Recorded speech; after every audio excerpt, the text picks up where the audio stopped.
Sob a proteção de Deus, presentes conselheiro Fernando Augusto Melo Guimarães, auditores Cláudio Canha, Tiago Barbosa Cordeiro, procurador do Ministério Público de Contas Eliseu de Moraes Correia, declaro aberta a 22ª sessão da Segunda Câmara. Compõe o quórum auditor Cláudio Canha. Submeto a ata 21 de 17 de junho para homologação. Está aprovada. Conforme regimento interno, oportunidade para comunicações, inclusão em pauta e devolução de processos. Conselheiro Fernando Guimarães. Senhor presidente, apenas para solicitar a inclusão em pauta do processo 419.789/2015, é uma certidão liberatória do município de Rancho Alegre. Devidamente anotado. Auditor Cláudio Canha. Senhor presidente, para comunicar que eu deferi o sobrestamento na Diretoria de Controle de Atos Pessoal, em função de processos ainda em trâmite na Corte, do ato de inativação 86555912 e do processo de pensão 98173414. Obrigado. Também anotado. Auditor Tiago Barbosa. Obrigado, senhor presidente. Para comunicar devolução ao conselheiro Fernando Augusto Melo Guimarães do processo 257414 de 2008. Está anotado. Também estou devolvendo ao conselheiro Fernando Guimarães. 369.929.11, Companhia de Desenvolvimento de Cambé. A palavra está livre para o relato da pauta. Neste dia de São João, santo de muita alegria e muitos foguetes, não é, doutor Fernando? Concedo a palavra a Vossa Excelência para o relato da pauta. Senhor presidente e demais integrantes desta segunda Câmara, inicio a pauta pelo processo que solicitei inclusão em mesa, é a certidão liberatória 419.789/2015, município de Rancho Alegre. Diretoria de Contas Municipais de ordenada transferência não indicam obstáculos ao deferimento, porém a Diretoria de Execuções, na qual é acompanhado o Ministério Público, manifesta pelo indeferimento em função do não cumprimento de decisão contida no Acórdão 743/2008 desse Tribunal. Por outro lado, a própria Diretoria de Execuções informa, né, que a decisão teria dado uma série de ausências de documentos na época do gestor há mais de 10 anos, que em função do princípio da boa-fé e segurança jurídica deveria ser revista a decisão com o registro das admissões, o que foi discordado pelo Ministério Público de Contas. O município, posteriormente, acostou um novo pedido, informando que existe um recurso de revista, um reexame formulado pelos servidores abrangidos naquela decisão, sustentando a sua legalidade em função dos princípios da segurança jurídica e boa-fé. Na realidade, eu estou trazendo esse fato, não pretendo discutir na certidão liberatória a questão da boa-fé, já que trata-se de um requerimento acostado, na qual está depósito do relator originário responsável pela execução da decisão. Todavia, o conselheiro Durval Amaral, no despacho 1038 de 2015, no processo 522/2004, esse despacho datado de 23 de junho, ele suspendeu temporariamente, por 30 dias, deu a baixa da pendência, enquanto se examina os requerimentos acostados. Evidentemente, não me cabe agora, nesse momento, discutir esse despacho, já que não estou no processo, não estamos discutindo aquele processo. E sim, neste momento, não há obstáculo ao deferimento da certidão em função da baixa temporária de pendência do Acórdão 443/08 do Tribunal Pleno, que manteve o Acórdão de 2007. É o relatório, com a proposta de voto pelo deferimento, pelo prazo de 30 dias. Está em discussão? Aprovado. Na sequência da pauta, eu pretendo a tomada em consideração ordinária 377.119/2012, a Associação Canaã de Proteção aos Menores de Guarapuava, que é uma tomada em consideração ordinária instaurada em função de suposta ausência de prestação de conta dessa transferência. Todavia, é informado nesse processo pela diretoria da transferência, com a concordância também do Ministério Público, pelo encerramento do feito, tendo em vista a perda do objeto, já que aquela transferência voluntária já foi objeto de protocolo e julgamento, inclusive, da primeira Câmara. Então, pelo encerramento, senhor presidente. Aprovado. Eu tenho processo do Lot City 61597-2013, Fundo Municipal para a Infância e Adolescente, de Guarapuava, 89351-2013, município de Autônia, 99640-2013, Fundação Araucária, 106473-2013, município de Pinhão, 12441-2013, município de Palutina, 163-310-2013, Secretaria de Estado da Educação, todos pela regularidade com recomendações. A única observação, senhor presidente, nesse último processo, que tem aquela discussão sobre a certidão de transferência voluntária, que não veio a certidão do tribunal, mas estamos dando o mesmo tratamento das demais certidões que eram objeto só de ressalvas. Então, todos por regularidade com recomendação, senhor. Pela aprovação. Senhor presidente, tem um processo, hoje eu acho que eu só tenho dois processos que são relativamente complicados de relatar. Esse aqui é um pouquinho mais simples, então, é a admissão de pessoal 199.558/2010, é um processo oriundo do Tribunal de Justiça do Estado do Paraná, é um concurso público para cargo de titular do ofício de contador, partidor, distribuidor, depositário público, avaliador da comarca de 1º de Maio. Esse processo, eu vou tentar fazer um resumo bem rápido, o voto é longo. A doutora Samara fez um belo estudo aqui sobre todos os aspectos aqui envolvidos. Nós temos uma decisão desse tribunal pela negativa de registro, basicamente por dois problemas nas provas. Aí, nesse interim, ocorreram várias discussões entre o tribunal e o Conselho da Magistratura, Corregedoria Geral de Justiça, mandados de segurança, enfim, várias discussões dentro desse processo e também no âmbito do Poder Judiciário. Tanto que o Ministério Público solicitou a instauração de um expediente pela presidência para dirimir a competência entre o Tribunal de Justiça e o Tribunal de Contas, porque nós negamos registro e o Tribunal de Justiça, no âmbito administrativo, e essa é a primeira fase, no âmbito administrativo, até instaurou uma sindicância e não reconheceu os erros. O Ministério Público também instaurou uma sindicância sobre eventual apuração de responsável do promotor da comarca, que fez parte da comissão de concurso, ou participou do concurso. Também arquivou por falta de materialidade em relação à atuação do promotor. Depois desses vários incidentes intra e extra procedimento administrativo, ocorreu agora duas ações. O Conselho Nacional de Justiça também determinou a anulação de todos os concursos, não nesse específico por causa desses motivos, mas já conhecido inclusive fato notório, em relação à impossibilidade de concursos públicos para serventias privatizadas após 1988, enfim.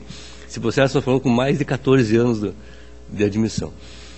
E ocorreram, inclusive, duas ações diretas, duas ações no Supremo Tribunal Federal, na qual as duas, o ministro Marco Aurélio suspendeu a deliberação do Conselho Nacional de Justiça em relação à anulação dos concursos públicos no Estado do Paraná, para serventias ditas como privatizadas.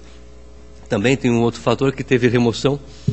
Aqui nós estamos discutindo o concurso e não a remoção, até porque envolve mais duas pessoas, seja o que se aposentou, o filho que pediu a remoção e a terceira que foi beneficiada por essa aposentadoria pela primeira remoção. Mas o que é relevante nesse processo, está bem explicado no voto, é qualquer medida, que é fato que hoje, no âmbito do Tribunal de Contas, foi negado o registro. Não existe mais essa discussão aqui no tribunal. Mas a proposta que estou fazendo aqui, senhor presidente, em função da judicialização da questão, que pode ter influências diretas e indiretas, seria o sobrestamento feito até a decisão das duas medidas, dois mandados de segurança, junto ao Supremo Tribunal Federal, notificando o Tribunal de Justiça para que informe o tribunal a solução daquelas duas ações para prosseguimento e ver quais são as medidas a serem instauradas. Por isso que também não aprecio agora o pedido de encaminhamento ao CNJ, já que isso já foi objeto de discussão, não por esses dois motivos, mas como regra geral, e também ao Ministério Público Estadual, porque já teve a sindicância no âmbito interno, entendeu o parquê estadual que não há nenhuma responsabilidade funcional do promotor. Eu estou relatando isso apenas por fidelidade aos fatos, embora o encaminhamento ao Ministério Público seria por outros motivos e não pela atuação do promotor, que no âmbito administrativo também não viram nenhuma irregularidade. Então é um breve relato com a proposta de sobrestamento, senhor presidente. Está em discussão. Auditor Cláudio Canha. Apenas um esclarecimento. Já foi julgado, já foi apreciado o ato pela negativa de registro. Sim, já foi encaminhado para a pessoa já foi transitado, inclusive transitou em julgado. Está em fase, entre aspas, de execução. Porque daí, quando foi ao Tribunal de Justiça, lá eles negaram, julgaram pela legalidade do concurso, no âmbito administrativo, e não cumpriram a decisão do tribunal. Então, é a fase de cumprimento da decisão. Então, essa é a questão agora a ser apreciada nesse incidente. Julgar sobre o registro da aposentadoria, no meu modo de ver, isso nós já julgamos. Então, em função desses incidentes, que o fato posterior foi a medida do CNJ suspendendo todos os concursos. E esses dois mandados de segurança discutem exatamente o que o interessado também quer discutir nesse processo e discutiu no Poder Judiciário, no âmbito administrativo, que é o princípio da segurança jurídica e boa-fé. Então, está sobressado. Tocanha tem ainda está meio em dúvida.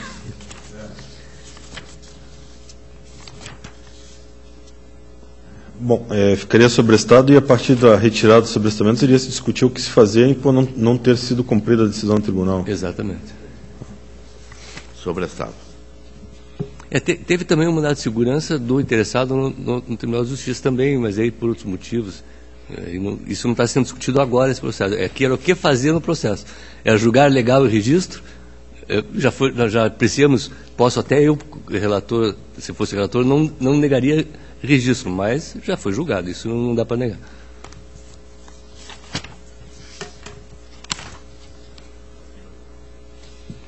Na sequência, eu tenho um processo de admissão do pessoal, município de Antonina, 257.414/2008. Eu já relatei esse processo, onde eu sustentei, conforme pareceres, a negativa de registro. Aí o conselheiro Sérgio Valadares pediu vista em função do posicionamento conhecido em relação à necessidade do contraditório ou não, né, aos interessados. Após vista, relatei, o conselheiro Silvio Thiago também solicitou vista. Eu vou dar por relatado, o conselheiro Cresce que não estava aqui, mas em função, acho que o conselheiro Thiago tem alguma observação, eu posso daí, na discussão, apresentar os detalhes. Então está em discussão, provocado que foi o aniversariante da semana, doutor Tiago Barbosa Cordeiro, tem a palavra. Senhor presidente, é uma situação que realmente foi debatida com o auditor Sérgio e comigo também em algumas sessões, pelo menos duas.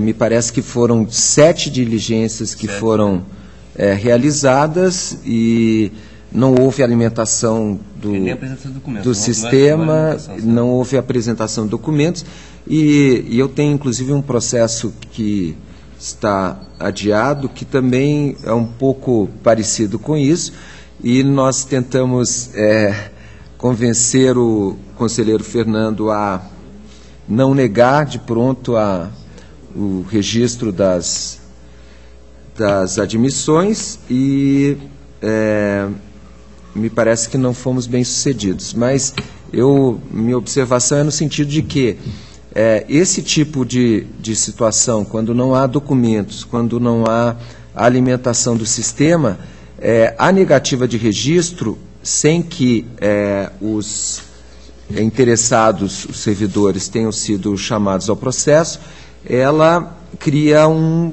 problema para essas pessoas, porque elas, é claro que elas vão se movimentar, me parece, mas fica difícil elas fazerem algumas funções, conseguirem alguns documentos que seriam de responsabilidade do administrador público. Então, eu tenho seguido e vou seguir no processo que relatarei a ideia de que o tribunal deve multar essas pessoas pelo desatendimento da diligência, e isso consta do voto do conselheiro Fernando, mas também, aí nesse momento, ainda não negar o registro, mas sim já antecipar o chamamento dessas pessoas ao processo. É o meu ponto, mas eu sei que o doutor Fernando pensa de maneira diferente. Só para, já que está em discussão, só fazer a palavra para o Conselho.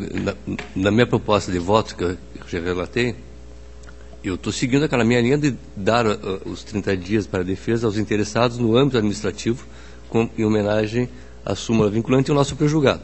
Eu sei que existem opiniões diferentes, mas eu estou seguindo apenas a orientação do próprio Supremo e do pré-julgado desse tribunal. Eu estou possibilitando, né, no âmbito administrativo, que haja a cientificação dos interessados e não de imediato a negativa de registro por parte, o cumprimento da decisão, vamos dizer assim, por parte da Prefeitura. Ainda em discussão? Cláudio Canha. Senhor presidente, eu também entendo que deva ser cumprida a uniformização de jurisprudência do tribunal. Os interessados poderão comparecer após serem devidamente notificados. Eu só entendo, eu não sei se há essa proposta, mas a aplicação de multa eu entendo incabível nesse momento. Como eu já estou negando o registro, eu também estou sancionando os gestores por não apresentar os documentos, né? Então tem duas multas, a do 87.1b e 87.3b. Eu entendo que, quanto a essa parte, eu não acompanho o relator pela multa. Entendo que deva ser instaurada uma tomada de contas pelo controle interno municipal a fim de apurar as devidas responsabilidades. Porque pode ser, na apuração, que o responsável não seja o mesmo que está sendo multado, em face de não ter havido uma apuração nesse sentido, que caberia a ser feito no seio da tomada de contas. O senhor relator mantém? Eu até mantenho, conheço a posição do conselheiro Canha, e ainda mais nesse caso, onde nós temos 7 pedidos de 7 diligências ao município e mais um pedido de prorrogação e não atendido, foi deferido e não atendido pelo solicitante. Então, acho que a responsabilidade está bem delimitada aqui. Então, está aprovado o voto do relator. Com a posição colocada do doutor Cláudio Canha, sem aplicação de multa. Mas o voto de Vossa Excelência prevalece. Tenho prestação de contas anual, Câmara Municipal de Jesuítas, 181.650/2012. Diretoria de Contas Municipais conclui pela regularidade das contas. Ministério Público, por sua vez, pela irregularidade das contas em função da ausência de cargos de advogado efetivo e que foi provida por meio de cargo comissionado, né, e também ausência de cargo de contador efetivo. Na verdade, senhor presidente, na proposta de voto, eu acolho parcialmente a manifestação ministerial mas para ressalvar e recomendar a adoção. Nós estamos falando de uma Câmara, já temos já a posição definida. Aqui, por outro lado, senhor presidente, nós temos aqui um fato interessante. Por que é parcialmente o Ministério Público? Porque em outro processo, da mesma Câmara, evidente do exercício seguinte, o doutor Gabriel conclui pela regularidade em função de terem sido adotadas as medidas pelo gestor. Então, adoto o parecer do Ministério Público no outro processo, que é pela regularidade, e evidentemente que aqui apenas faço essas observações. Esse é 2012 e esse aqui é de 2011. Então, pela regularidade, senhor presidente. Vamos dizer. Não, aqui na realidade é com a regularidade.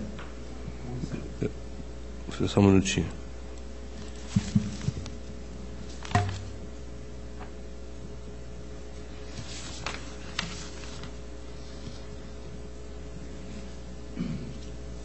Com a ressalva. Ainda em discussão, auditor Cláudio Canha. Existe determinação? Não, porque já foram adotadas todas as medidas. Tanto que o Ministério Público, no exercício de 2012, conclui pela regularidade por ter sido criado os cargos e feito o concurso público para contador e assessor jurídico. Aprovado. Tenho prestação de contas da Câmara Municipal de Guaraniaçu, 188.972/2012. O exercício de 2011, Diretoria de Contas Municipais opina pela regularidade, ressalvando, porém, atraso na publicação do relatório de gestão fiscal. O Ministério Público, por sua vez,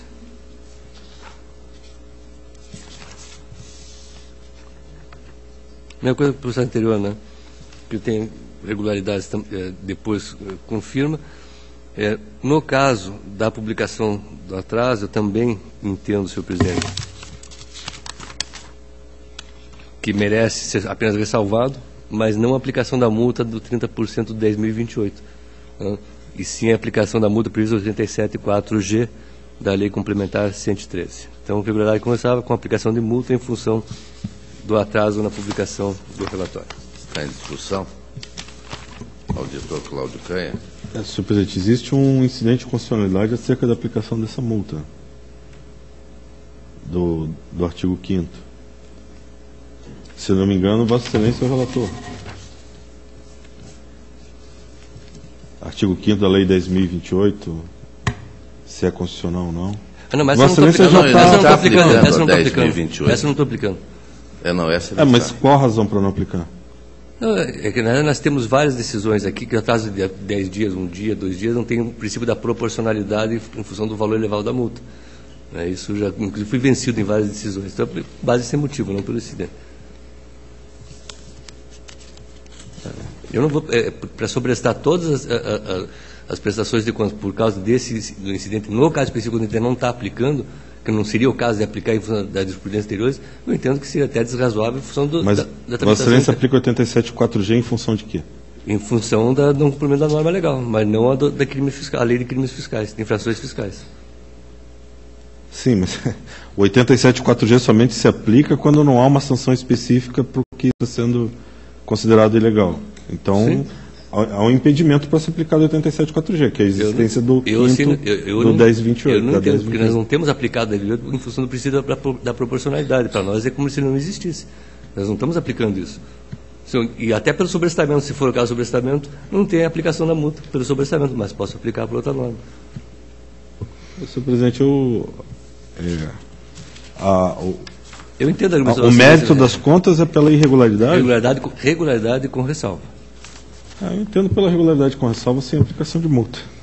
Está aprovado o voto do relator. Com a retirada no voto, evidentemente, do doutor Cláudio Canha, da multa, mas prevalece o voto do relator.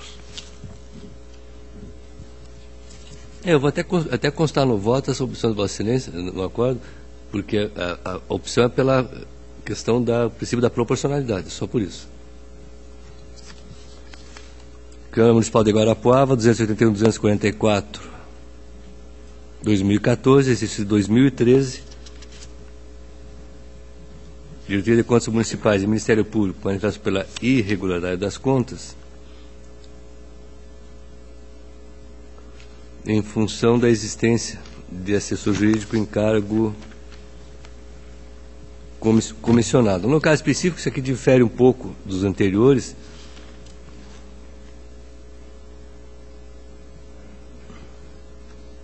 já que nesse caso teve a instauração no exercício 2014, nós estamos em 2013.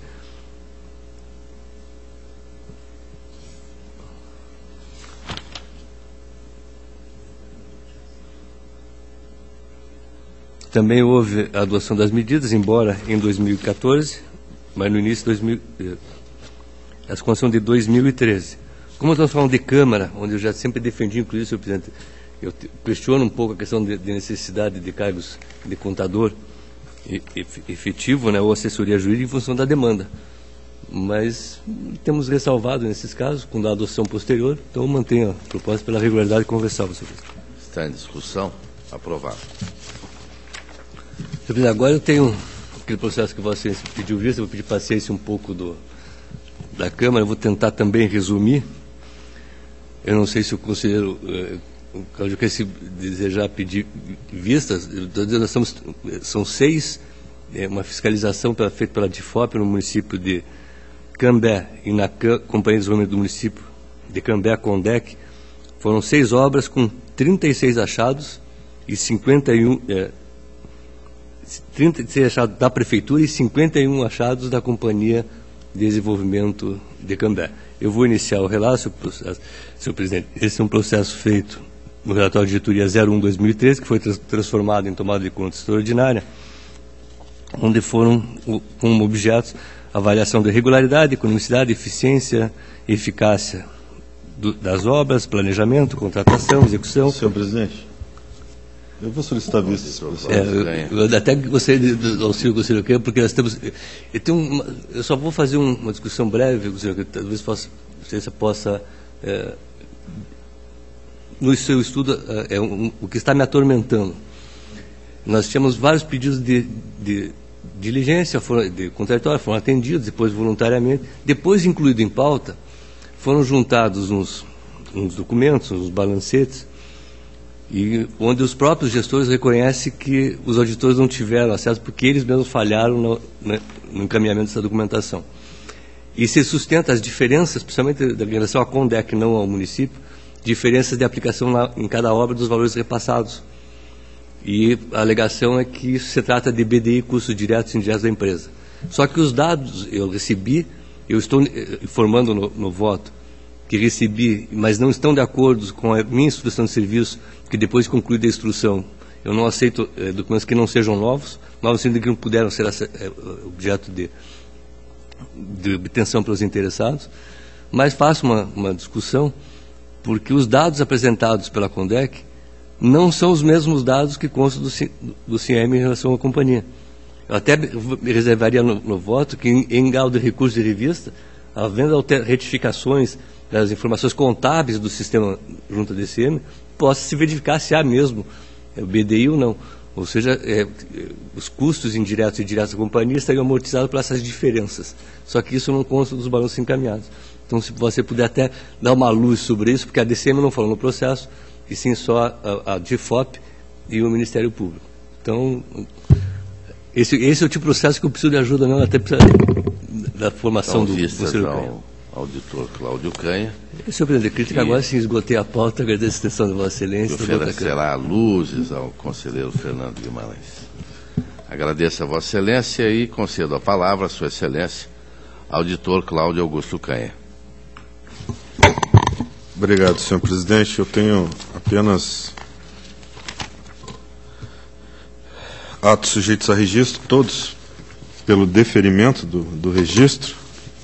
São os atos de inativação 352-72010 de Maria de Sá Amaral, 312-39011 Fátima Melo, 3762-1611 Maria de Lourdes Melo, 4035-8211 Maria do Carmo Costa,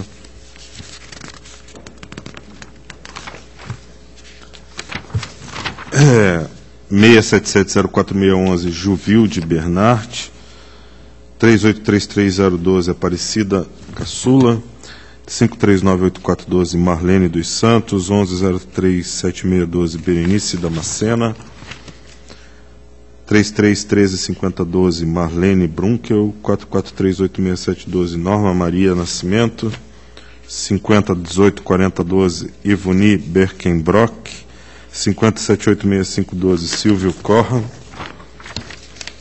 76559712 Antônio Soares Locatelli, 239-35013 Tereza Padilha, 25698-013 José Mário Angeli, 316-35413 Maria Undina Romão, 42513713 Rosane Maria Pancagulha, 532-89813 Violinda Sturme, 543-78413 Alberto Stefano Guilherme Clot, 566-64413 Ademir da Silva, 589-113-13 Dolores Teófilo, 7602-5413 Elizabeth Kozlowski e 3835-4314 Sirlene Schubel, todos pelo registro. Discussão aprovada. Também pelo registro, as revisões de provento 573-187-13, Olga Casimirco, e 573-2912-13, Neide Aparecida Senga. Discussão aprovada. Na pauta está atendida, obrigado. A presidência agradece a Vossa Excelência. Tem a palavra o conselheiro substituto Tiago Barbosa Cordel. Obrigado, senhor presidente. Doutor Cláudio, doutor Eliseu, tenho em pauta um alerta 512-205 de 2010, é o número do processo, alerta referente ao período encerrado em 30/6/2010. Aqui, senhor presidente, vou resumir e as manifestações da Diretoria de Contas Municipais e do Ministério Público são pelo encerramento do feito por perda de objeto. Houve um problema na emissão do alerta e, decorrido esse período, as propostas são pelo encerramento e arquivamento e, nesse caso também, até porque a prestação de contas, o parecer prévio já foi emitido há muito tempo, deixo de propor a juntada, a anexação ao processo de prestação de contas, então acompanho as manifestações pelo encerramento. Sem discussão. Aprovado. Tenho tomada de contas extraordinária, processo 432558 de 2011. Essa tomada de contas em face do município de Itapira foi instaurada por requerimento do Ministério Público de Contas para apuração de ilegalidade na concessão de aposentadoria acumulada com a percepção de remuneração de cargo efetivo pelo senhor Oswaldo Rodrigues da Costa, operador de máquinas do município de Itapira.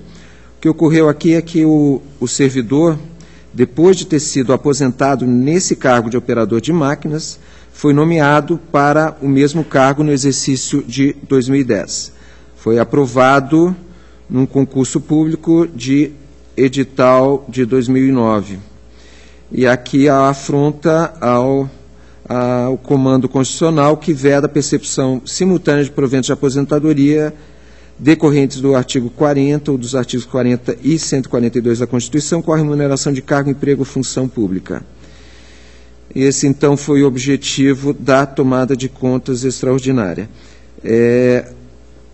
Além dessa situação, o servidor foi nomeado após expirado o prazo de validade do concurso. Foi oportunizado contraditório.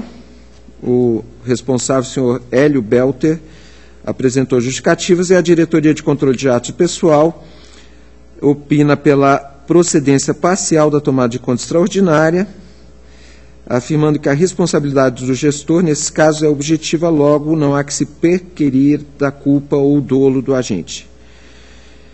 Aqui, então, pondera que, em que pese a defesa apresentada, deve ser imputada a multa ao senhor Hélio Belter, a multa do artigo 87, inciso 4, a linha B da lei complementar, uma vez que foi ele quem nomeou o servidor sem observância das normas legais aplicáveis. O Ministério Público de Contas segue essa instrução da Diretoria de Controle de Atos do Pessoal.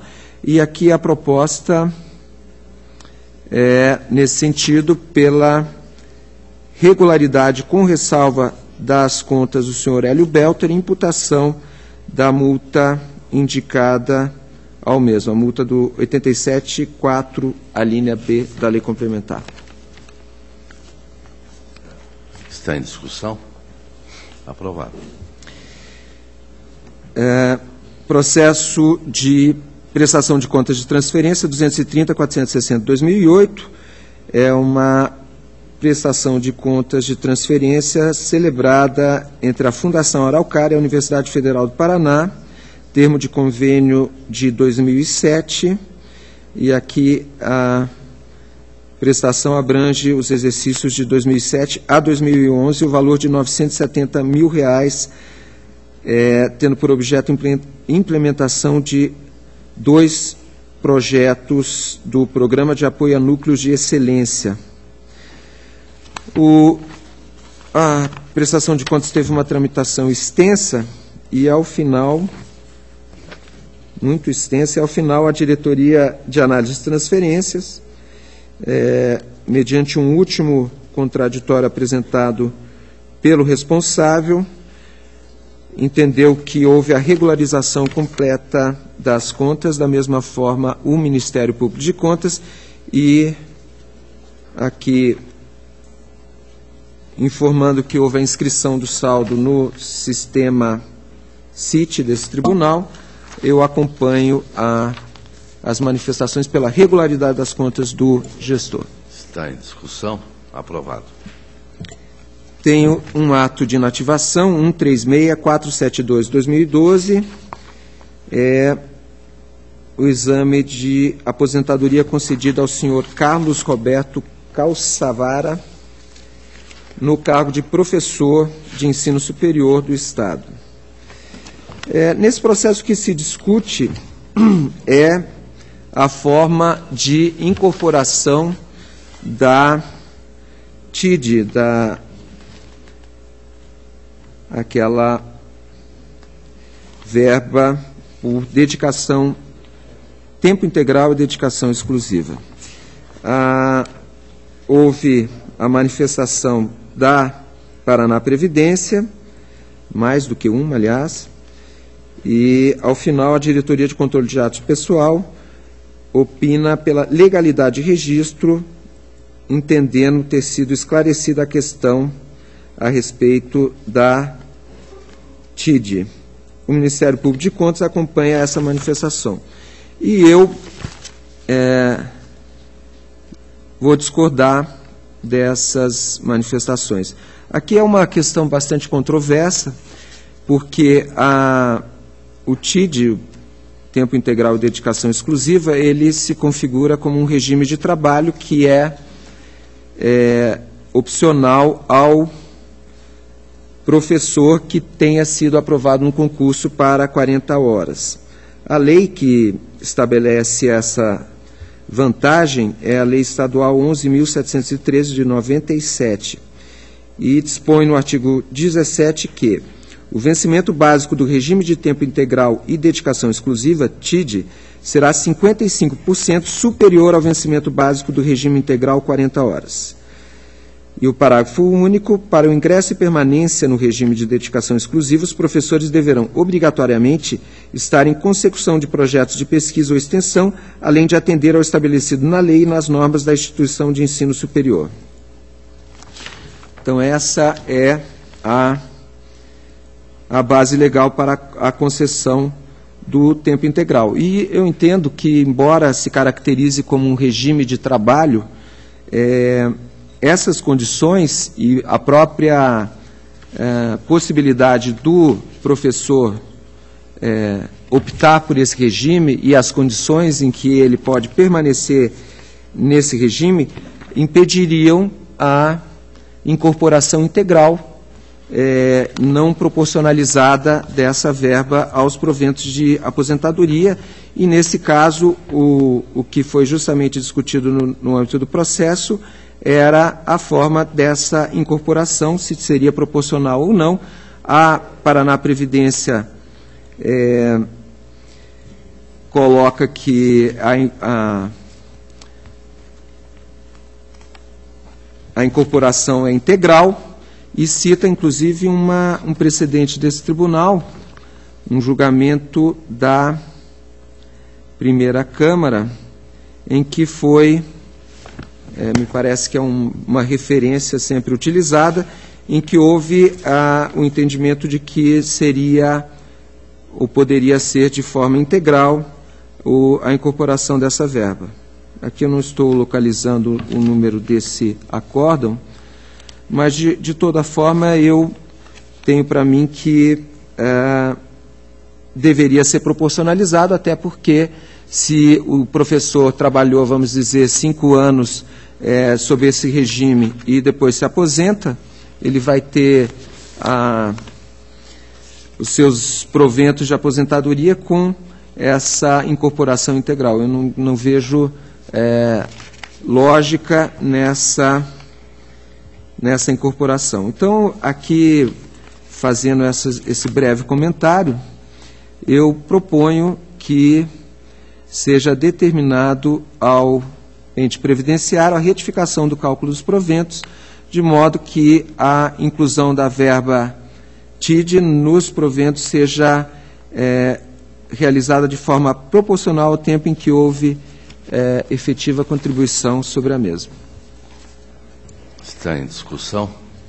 Senhor Procurador Eliseu Corrêa. Senhor Presidente, demais conselheiros, senhoras secretárias, senhoras e senhores, Na verdade, eu pedi a palavra, senhor presidente, porque esse é um assunto que tem realmente trazido alguma preocupação por parte do Ministério Público, até porque alguns municípios têm uma legislação de incorporação ao tempo integral e dedicação exclusiva e não relacionados ao cargo de professor. Todos nós sabemos que, como bem relatou o conselheiro Tiago, faz parte do regime de trabalho a opção pelo regime de tempo integral e dedicação exclusiva. Neste caso, quando há esta opção, a opção também vem ao encontro dos desejos da própria universidade, que vai ter um profissional, digamos assim, 24 horas à disposição, né, para os trabalhos e principalmente para outras atividades que não o magistério em sala de aula, como são a coordenação de núcleos específicos de estudo e assim por diante. Então, nós, em princípio, temos nos posicionado que, em razão de ser regime de trabalho, né, o tempo integral de dedicação exclusiva, ele é próprio, né, do cargo. Ele é próprio do cargo. A partir do momento que há essa opção, é irreversível, ele passa a ser considerado, então, como verba permanente, né? O regime de tempo integral é um regime do cargo. Agora, se não houve opção, eu realmente não conheço exatamente esse processo, mas, pelo relato de Vossa Excelência, houve a opção pelo regime, não é? E a partir dessa opção pelo regime de tempo integral e dedicação exclusiva, ele passa a ter, inclusive, uma remuneração diferenciada em relação aos demais. Então, por essa razão, talvez até peça uma nova audiência para verificar, ou Vossa Excelência pode esclarecer? Pois não. Pois, doutor Eliseu, eu não conferi, mas me parece que houve de fato a opção. Mas, ainda que tenha havido a opção, e me parece que não há informação no processo de que o professor não tenha cumprido as condições para permanecer nesse regime, de qualquer modo, eu não entendo como uma situação irreversível. Tanto não é irreversível porque, primeiro, porque de fato a instituição pode modificar esse regime se as condições estabelecidas não forem observadas pelo professor, e também me parece que o próprio professor pode mudar o seu regime. Pode mudar o regime de trabalho. Não é uma... Por opção? Se a opção do professor é justamente esse regime de trabalho, me parece que é possível a reversão dessa opção. E assim como, por certo, que a instituição cancele esse regime de trabalho se não atendidas aquelas condições, como diz a lei. A própria instituição também define essas opções. Então, eu confesso que não conheço isso a fundo, mas me parece que não há uma irreversibilidade. E aí, o que eu não tenho informação também, por quanto tempo esse servidor foi enquadrado nesse regime. Se ele foi enquadrado desde o início do seu concurso, aí me parece que a incorporação integral será justa. Mas ainda insisto que existem hipóteses em que esse regime vai perdurar por algum período e depois pode ser interrompido e pode ser retornado. E nesse sentido é que eu entendo que não faz... para mim é uma questão até de lógica. Por que essa incorporação ela é integral se não está assegurado que o regime tenha sido o mesmo ao longo da carreira do servidor?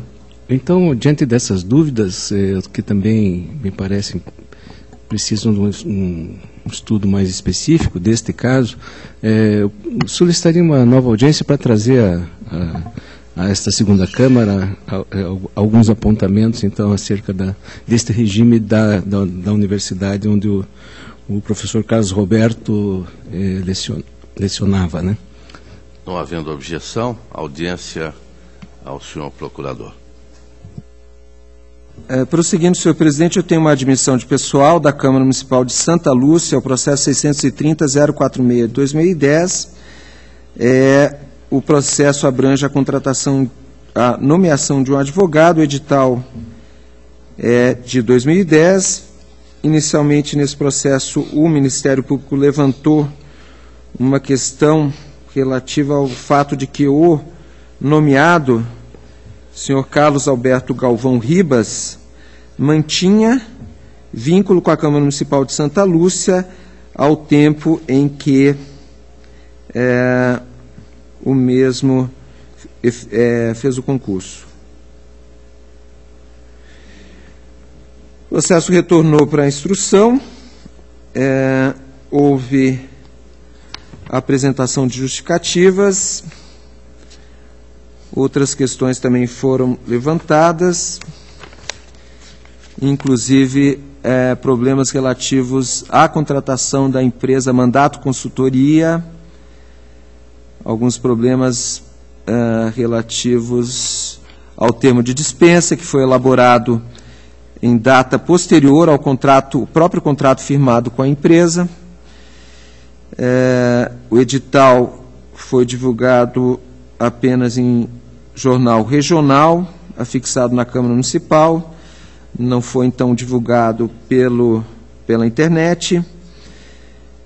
Outros problemas foram então levantados e a Câmara Municipal de Santa Lúcia apresentou justificativas que, segundo a Diretoria de Controle de Atos Pessoal, foram suficientes para atestar a legalidade da admissão do servidor.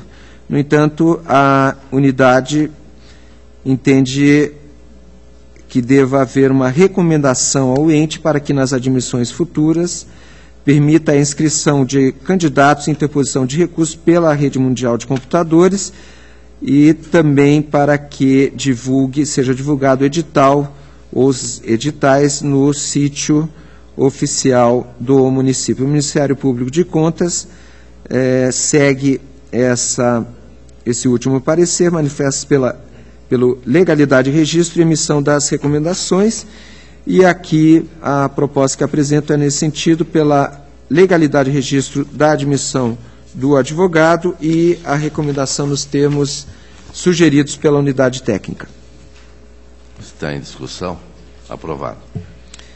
Tem outra admissão, 581.677 de 2011, a admissão levada a efeito pelo município de Presidente Castelo Branco, um edital de 2009, que abrangeu cargos de psicopedagogo, motorista, fonoaudióloga, enfermeiro, gari e farmacêutico. A instrução da Diretoria de Controle de Atos de Pessoal, inicialmente, apontou que 7 dos admitidos o nome de 7 dos admitidos não constavam do sistema SIM-AP. Também apontou que no sistema havia uma diferença entre o número de vagas existentes para o cargo de gari, no sistema constando 12, e sendo pagos efetivamente 13 servidores nesse cargo efetivo. Também apontou o problema em relação ao tempo de inscrição, foi concedido apenas 5 dias, não foi possível realizar inscrições pela internet. O município e a prefeita municipal foram intimados, não apresentaram resposta. Novamente foram intimados, novamente não compareceram aos autos. Apenas em determinado momento o município juntou um decreto de 2013 em que nomeou como procuradora jurídica Camille Lima Cardoso Fachin. E essa procuradora foi incluída na autuação. E após isso, novamente, mais uma oportunidade para que a gestora se justificasse em relação aos apontamentos da Diretoria de Controle de Atos Pessoal. Não tendo havido essa manifestação, unidade opina, mantenha o opinativo pela legalidade e registro dos admitidos cujos nomes constam no sistema SIM-AP, negativa de registro para os 7 nomeados cujos nomes não foram alimentados nesse sistema.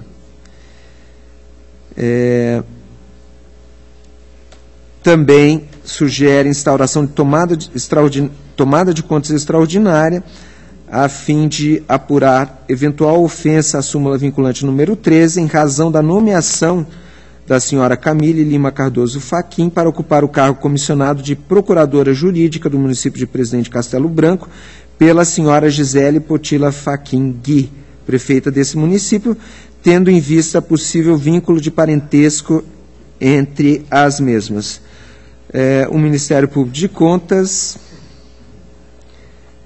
acompanha integralmente esse opinativo. Então, senhor presidente, senhores conselheiros, é uma situação que creio que guarda uma semelhança com o processo relatado pelo conselheiro Fernando Augusto Melo Guimarães, que estava com vistas, o processo de Antonina.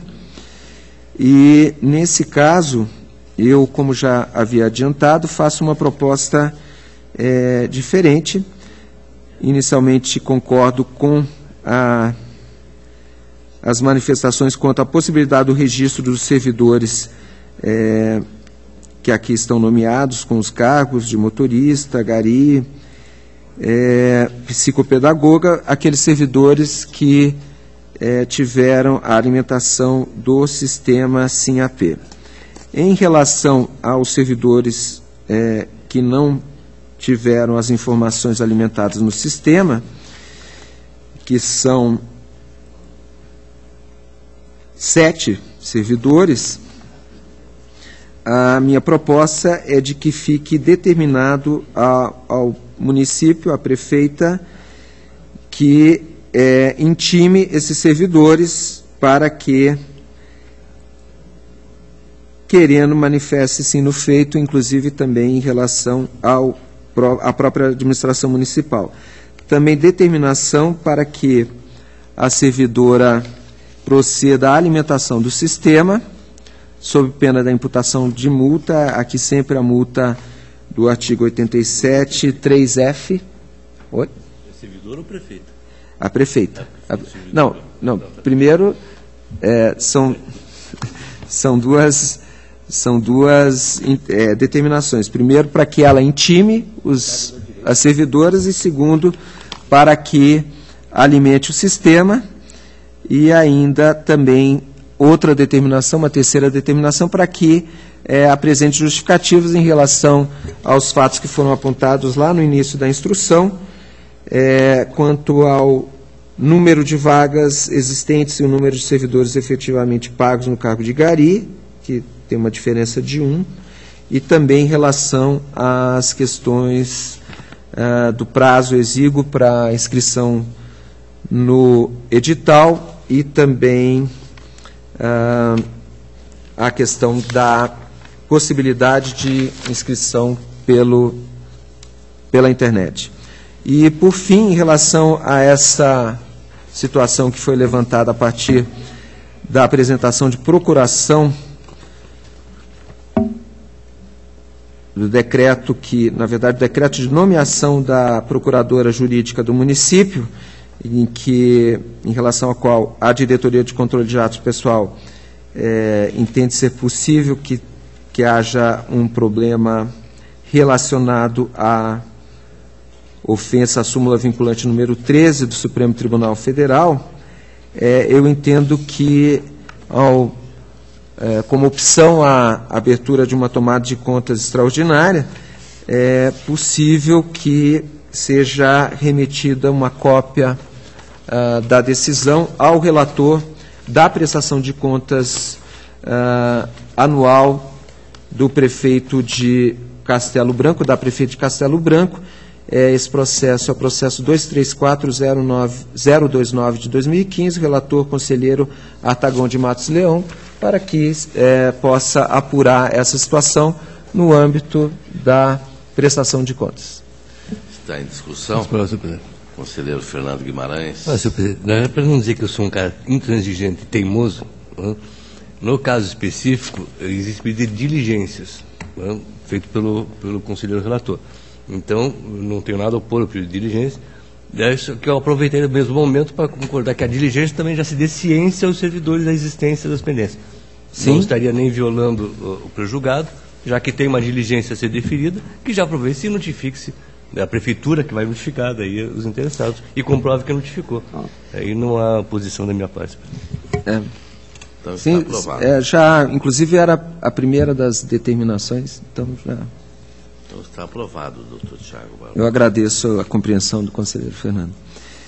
Senhor presidente, tenho por último embargos de declaração interpostos pela Urbanização de Curitiba Urbis. É o processo 506-815 de 2014. Os embargos foram interpostos contra o Acórdão 2998 de 2014 da Segunda Câmara, que julgou irregulares as contas do senhor Frick Kering e da senhora Yara Cristina Eisenbach. Foram os diretores presidentes da entidade no exercício financeiro de 2003. A irregularidade foi fundamentada no item irregularidade nos procedimentos licitatórios. O embargante alega ter ocorrido omissão na decisão ante a ausência de sua intimação dos autos referente ao andamento da peça 64, o que acarretaria nulidade do processo. Ressalta que o acesso dos advogados aos autos ocorreu somente em 24 de fevereiro de 2014. Aduz também a existência de contradição no que se refere às ressalvas. Segundo a argumentação, a decisão embargada, ao colher como razão de decidir a instrução da Diretoria de Contas Municipais, considerou ao mesmo tempo como sanado e como ressalvado os itens insuficiência de informações sobre a conta obrigação por incorporação de imóveis e inconsistência da relação nominal de credores. No tocante, também alega contradição no tocante aos procedimentos licitatórios. Alega que, apesar de constar que o item estava regularizado, o mesmo também foi mencionado como causa de ressalva. Expõe que a informação da unidade técnica diverge do que consta no acórdão embargado, requerendo, ao final, provimento dos embargos para que sejam sanadas as contradições apontadas, com o fito de decretar a nulidade absoluta referente à ausência de intimação acerca da Instrução 490 de 2013 e atos posteriores, e requer sucessivamente que se esclareçam os pontos que foram julgados irregulares na prestação de contas. Eu entendo que assiste uma pequena parcela de razão quanto à contradição alegada no relatório que consta do acórdão, mas que não tem influência nenhuma no mérito da questão. Quanto ao primeiro ponto, de omissão por não intimação dos procuradores, o que houve foi o seguinte: após a última instrução da Diretoria de Contas Municipais, foi apresentada a petição com a procuração. Isso houve a inclusão na autuação desses procuradores em 24 de fevereiro de 2014. Após isso,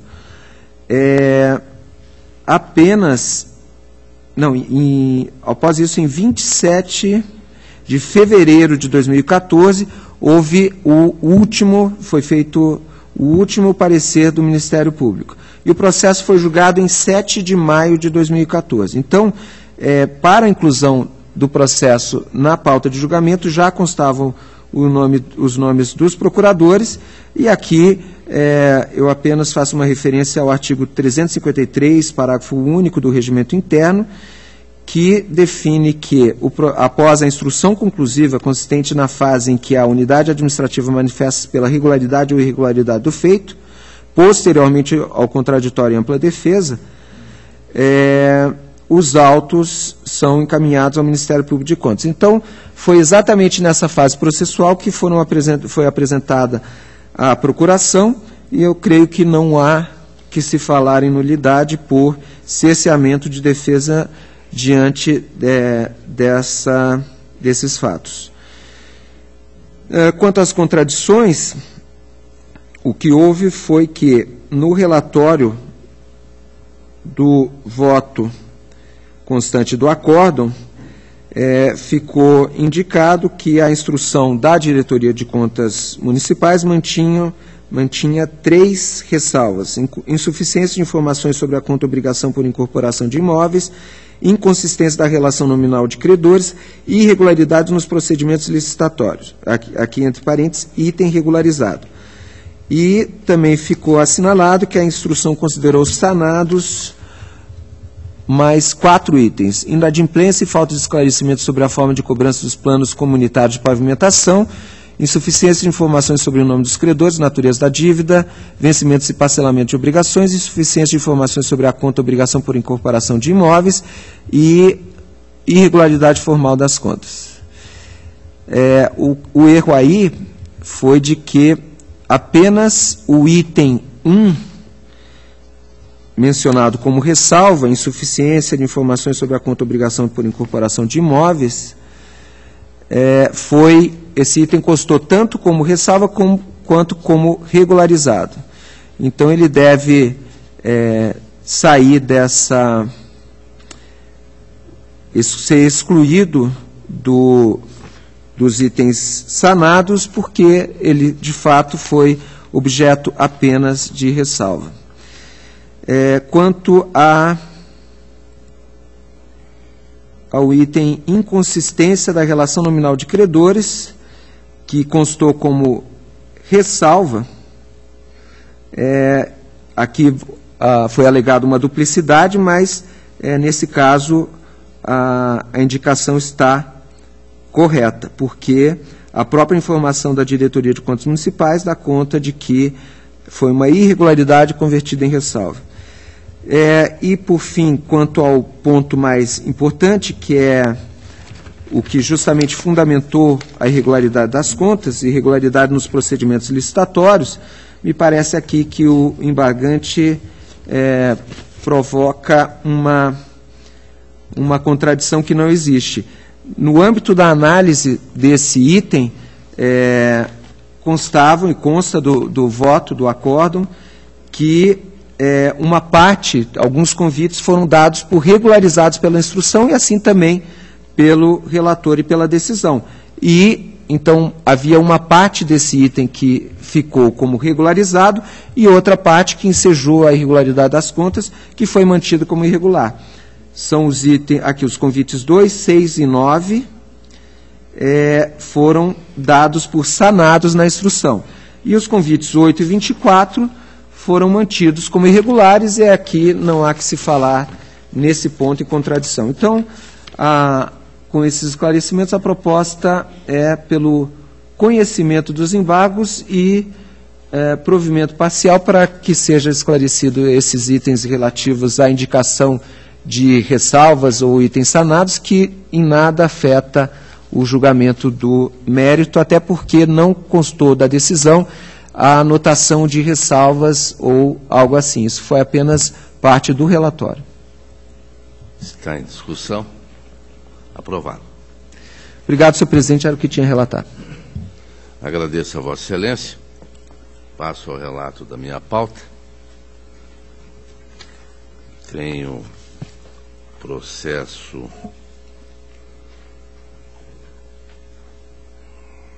274.984.13, Companhia de Desenvolvimento de Assis Chateaubriand, exercício 2009,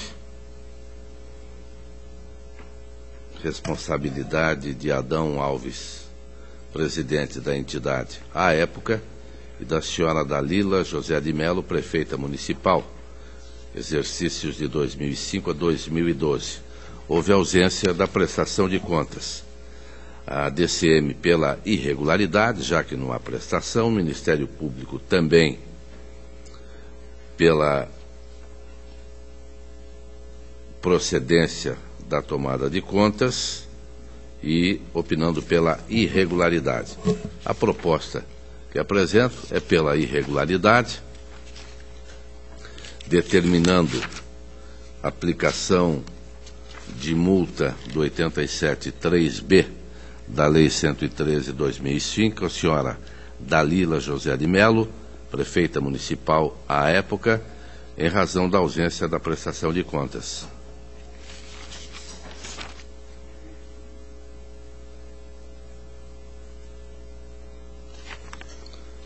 Aplicação de multa ao senhor Adão Alves, presidente da entidade, conforme artigo 87.3b, também em virtude da ausência da prestação de contas. Inclusão dos nomes de Adão Alves e senhora Dalila de Melo no cadastro de responsáveis com contas irregulares para atendimento ao artigo 170 da Lei Complementar 113/2005 e dos artigos 515 a 520 do Regimento Interno deste Tribunal, e em atendimento ao disposto no artigo 1º da Lei Complementar número 64, de 18 de maio de 1990, e da Lei Federal 9.504, de 30 de setembro de 1997, e nos artigos 1º ao 3º da Lei Estadual 10.959, de 16 de dezembro de 1994, determinando ainda remessa de cópia dos autos ao Ministério Público do Estado. Está em discussão. Auditor Cláudio Canha. Senhor presidente, eu não vou divergir de Vossa Excelência. Eu apenas quero esclarecer que acompanho o voto, tendo em conta que há um outro procedimento de fiscalização para apurar se houve algum dano em função da extinção da companhia, que com a extinção reverteu todo o seu patrimônio ao município. Então, em função dessa peculiaridade do panorama fático, eu acompanho Vossa Excelência. Então está aprovado.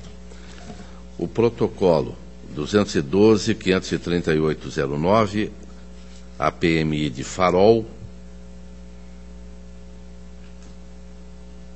exercício de 2008, desenvolvimento das ações do Programa de Saúde da Família, Programa Saúde Bucal, Programa Agentes Comunitários de Saúde no âmbito do município de Farol, em 2008. A Diretoria de Análise de Transferências opinou pela irregularidade da prestação de contas, apontando termo de convênio, objeto e prazo de vigência não atende ao que estabelece a Resolução 3/2006 deste Tribunal, contratação de mão de obra indevida. Após instrução, o processo foi levado à sessão número 7 de 2014, segunda Câmara, onde acordaram os membros em acatar o entendimento do auditor Sérgio Valadares para que seja incluso no rol de interessados o prefeito municipal de Farol no período de 1 de 1 de 2001 a 31 de 12 de 2008, época da transferência, conforme consta do acórdão, determinando diligência para a apresentação do contraditório. Houve apresentação do contraditório, o senhor Edson Martins protocolou petição, informando que sua gestão terminou em 31 de 12 de 2004, portanto, antes de ser firmado o convênio, que ocorreu em 17 de fevereiro de 2005 e seus aditivos. Assim, requer a exclusão do seu nome do presente feito. Quanto à citação da senhora Dirneide Fátima Gandolfi Cardoso, através do ofício de número, foi infrutífera, conforme informação, e em vista desta ocorrência, o conselheiro relator, através de despacho, determinou a citação por edital. Assim, Dirneide Fátima Cardoso, prefeita no período, apresentou suas razões de defesa, conforme se verifica pela certidão de juntada de números em 10 de 9 de 2014. A diretoria de transferências voltou a se manifestar, desta feita pela regularidade com ressalva e a exclusão do senhor Edson Martins. O Ministério Público de Contas se manifestou, tendo o mesmo entendimento da DAT, pela anotação da ressalva para que sejam adotadas medidas necessárias ao cumprimento das normas nas próximas prestações. Assim, a proposta que apresento acompanha DAT e Ministério Público, regularidade com ressalva, com recomendações. Está em discussão, está aprovado. O protocolo 230-050-13, município de Arapoti, transferência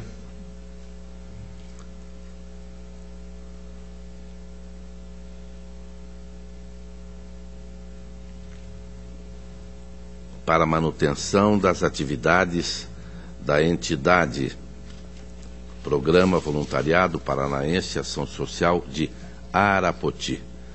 A DAT regularidade com ressalva, verificou ligeiro atraso, o Ministério Público também pela regularidade com ressalva, e haja vista despesa de R$ 75 que foram comprovadas como pagamento de taxa cartorária, valor materialmente irrelevante, motivo pelo qual a proposta do relator vai acompanhar as manifestações da DAT e do Ministério Público pela regularidade com recomendações.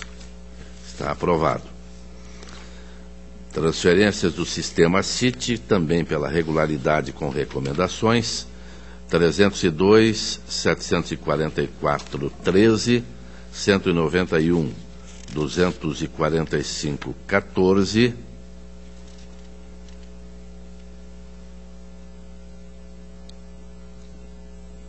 pela regularidade com recomendações. O protocolo 200-394-10, transferência do município de Nova América da Colina à APMI local, programas voltados à assistência social, educação e saúde mediante cooperação mútua. A DAT opina pela irregularidade das contas e aplicação de multa, em virtude da ausência de documentos, Relação Anual de Informações Sociais, RAIS, comprovante de recolhimento dos encargos sociais, INSS e FGTS, portanto, encargos trabalhistas, cópia da relação de empregados no exercício de 2008, cópia das folhas de pagamento mensal da entidade, livros Diário e Razão, bem como demonstrativos contábeis de 2008.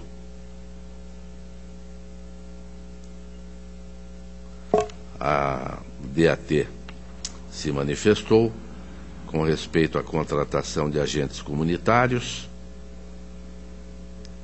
pela regularidade com ressalvas. Ministério Público divergiu dos apontamentos apresentados e concluiu pela regularidade com ressalvas. E esta é a proposta do relator. Está em discussão, está aprovada. O protocolo 623-6410 trata-se de aposentadoria concedida à senhora Maria Suzete Vieira, em 7/12/2009. Diretoria Jurídica opinou pelo registro do ato que concedeu o benefício em questão. Foi contratada em 26/2/91 pela portaria 6.127/91, 21 anos no cargo,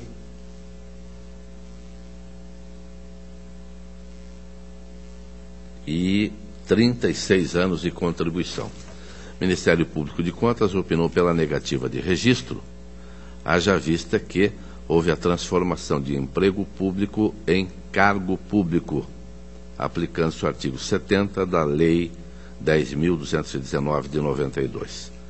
Da análise dos autos, verifico que a admissão de Maria Suzete Vieira, embora não esteja preenchendo os preceitos constitucionais, injusto seria desconsiderar que, após tantos anos de serviço público, com certeza da inativação, com boa fé, Maria Suzete viesse a sofrer consequências de um erro cometido pela administração pública, tendo o registro de sua aposentadoria, se fosse o caso, negado por este tribunal. Motivo pelo qual a proposta deste relator é pela legalidade e registro da presente aposentadoria. Está em discussão, está aprovado. O protocolo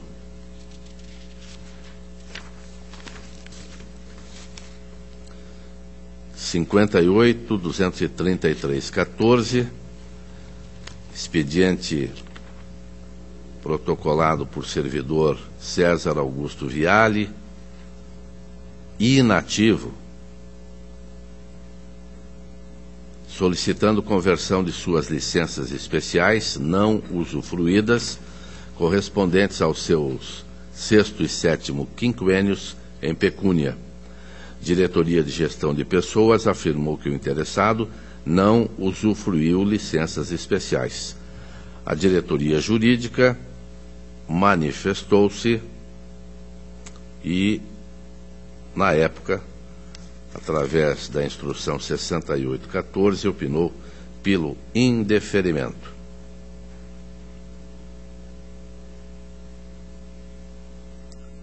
E um dos apontamentos era a ausência de autorização legal.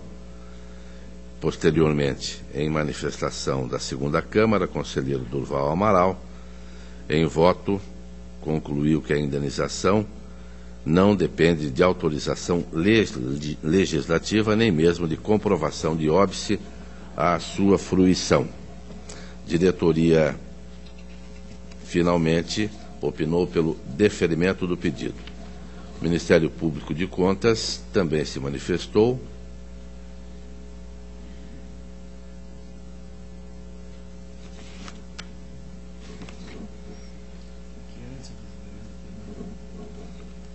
Foi antes do julgamento deste plenário. Na época, teria se manifestado também pelo indeferimento e, posteriormente, manifestou-se pelo deferimento. Motivo pelo qual a proposta que trago a esse plenário é pelo deferimento da conversão das licenças especiais do 6º e do 7º quinquênios em pecúnia, devendo ser tomada por base a última remuneração oferida no cargo efetivo. Ressalto, contudo, que as condições de pagamento ficarão a cargo da presidência deste tribunal. Está em discussão. Senhor presidente, Cláudio Canha. Apenas gostaria de ouvir o Ministério Público. Doutor Eliseu Correia. Sim, havia eminente relator, eminente conselheiro Cláudio Canha.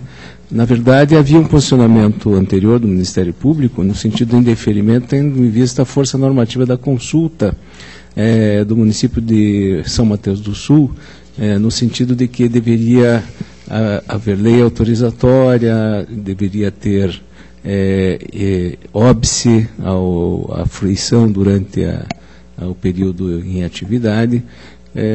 Contudo, o tribunal posteriormente reviu essa posição, por decisão do plenário, portanto, alterando a sua forma de entender a problemática e se adequando à jurisprudência do STJ e do Supremo Tribunal Federal. De modo que hoje o assunto está pacificado na Corte, né, salvo engano, da minha parte, mas acho que já está pacificado e o Ministério Público, nesse sentido, não viu óbice ao deferimento. Então está aprovado. Está aprovado e o protocolo 171/7014 trata-se de requerimento feito pelo servidor solicitando a concessão de verba de representação de 80%. Senhor presidente. Senhor Procurador, doutor Eliseu Corrêa. Uma questão de ordem, senhor presidente. Vossa Excelência tem a palavra. Eu verifiquei esses autos e, na verdade, houve um erro procedimental no trâmite deste processo, uma vez que a lei estadual 15.854/2008, que trata do plano de carreira do Tribunal de Contas e trata de vários direitos, né, a serem exercidos pelos servidores do tribunal, estabelece para o fim do pagamento desta verba de representação no percentual requerido pelo ilustre funcionário, que haja, após 2 anos de efetivo exercício no cargo, a avaliação de desempenho. E não consta no processo a avaliação, que tem uma comissão, inclusive, designada, não é, para esse desiderato, de modo que é a condição primeira, antes de até se manifestar-se ao mérito do pedido, tanto as diretorias técnicas quanto o próprio Ministério Público, que haja a manifestação da comissão de avaliação. Ela, em primeiro lugar, vai ver se o interessado tem realmente os requisitos, vai se manifestar a respeito, e, posteriormente, o processo deveria tramitar para o seu julgamento ou ter até uma decisão inicial do próprio presidente do tribunal.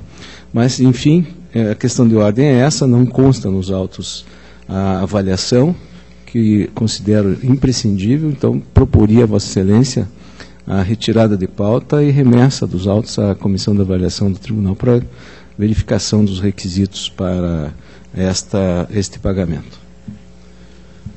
Eu vou acatar a manifestação do senhor Procurador e vou retirar de pauta, portanto, para que tenhamos informações e manifestações da Comissão de Avaliação e, posteriormente, retorna a este plenário, retorna à pauta para que possamos deliberar. Está em discussão? Então está retirado de pauta. Protocolo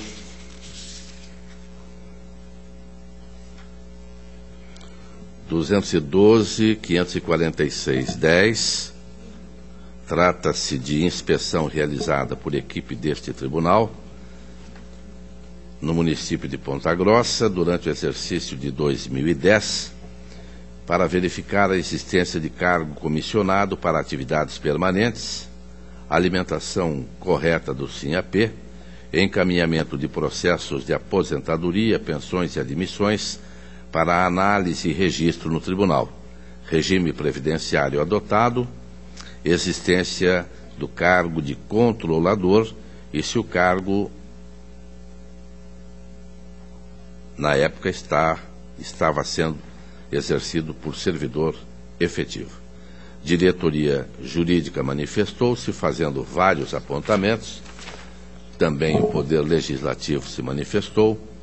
A Diretoria de Atos de Pessoal do Tribunal propôs a expedição de recomendações ao Poder Executivo, também ao Poder Legislativo, e a manifestação de que o percentual mínimo de ocupação de cargos comissionados estaria irregular. O Ministério Público de Contas manifestou-se, discordou parcialmente do entendimento da DICAP, especificamente no que diz respeito ao percentual de 10% fixado pelo Executivo e pelo Legislativo Municipal para cargos comissionados. De acordo com o parquê, tal índice de 10% não é passível de censura ou de multa administrativa, tendo em vista que sua determinação é feita segundo a discricionariedade da administração, não cabendo a este tribunal recomendar sua alteração. Nesse sentido, a Procuradoria entende que cabe somente alertar o município e a Câmara a respeito da necessidade de observar a proporção entre efetivos e comissionados à luz dos ditames constitucionais cabíveis. São feitas ainda várias recomendações e finalmente, a proposta que apresento ao plenário, pelo acolhimento parcial do relatório de inspeção, julgando regular o objeto da auditoria realizada junto ao município de Ponta Grossa em 2010, fazendo recomendações, inclusive para que o município mantenha atualizados os dados relativos a admissões e movimentações de servidores no SINAP. Está em discussão? Está aprovado. O protocolo 223.996/14, Câmara Municipal de Coronel Vivida, 2013. Diretoria de Contas Municipais manifestou-se pela regularidade com ressalva. Houve apontamento de que o contador estava contratado, acumulando funções, e a situação foi regularizada em 2014. O Ministério Público também se manifestou pela regularidade com ressalva, e esta é a proposta do relator. Está em discussão, está aprovada. O protocolo 171.550/13, município de Ibiporã, 2012. A Diretoria de Contas Municipais entendeu pela irregularidade das contas e aplicação de multa pelo exercício do cargo do contador em desacordo com o pré-julgado 6. O Ministério Público de Contas opinou pela emissão de parecer prévio pela regularidade das contas com ressalva e aplicação da multa. Faço também análise e também apontamento de decisões desse plenário, propondo finalmente, conforme o Ministério Público, pela regularidade com ressalva das contas do município de Ibiporã, 2012, e, evidentemente, fazendo a ressalva em virtude do exercício do cargo de contador em desacordo com o pré-julgado 6 deste tribunal. Está em discussão, está aprovado. O protocolo 172.115/13, município de Cambé, 2012, a Diretoria de Contas Municipais opinou pela irregularidade das contas, haja vista a realização de despesas com publicidade em ano eleitoral em valor superior ao ano anterior, a falta de divulgação das informações de natureza orçamentária e financeira e a irregularidade previdenciária do município. Faz um quadro apontando despesas com publicidade em 2009, 225.484, em 2010, 230.368, em 2011, 88.334 e a média de 181.395,69. E no exercício de 2012, despesas de 128.529,86. Ministério Público de Contas também opinou pela irregularidade das contas. 2012, responsabilidade do senhor João Dalmácio Pavinato. E propõe ainda imputação da multa do 87, parágrafo 4º, no valor de R$ 725,48, com atualização, ao senhor João Dalmácio Pavinato, gestor à época, pois não apresentou regularmente as informações orçamentárias do município no exercício de 2012. Imputação da multa do 87, parágrafo 4º, no valor de R$ 725,48, com atualização, ao senhor João Dalmácio Pavinato, pois não apresentou a regularidade e quitação previdenciária do município.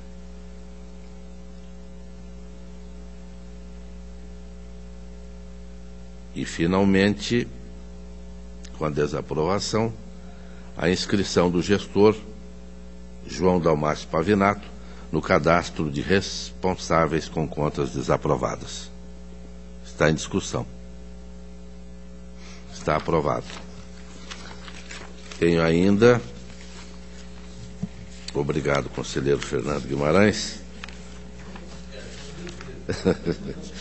Não, mas Vossa Excelência pode se manifestar. É uma solicitação de certidão liberatória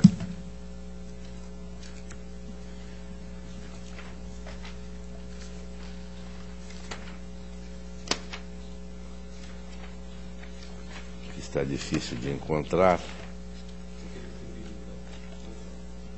Vossa Excelência tem se declarado impedido. Então é o protocolo 240-657-15, município de Santa Helena, que solicita a certidão liberatória.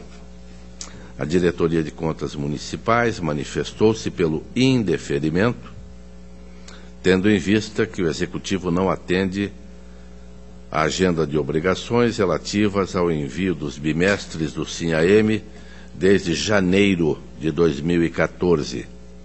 A DAT opinou pelo indeferimento do pedido, constatando atrasos em prestações de contas de transferências do exercício de 2014 e também quanto ao envio das informações bimestrais do CIT, que se encontra em desconformidade com Resolução 28/2011 e Instrução Normativa 61/2011 deste Tribunal. A DAT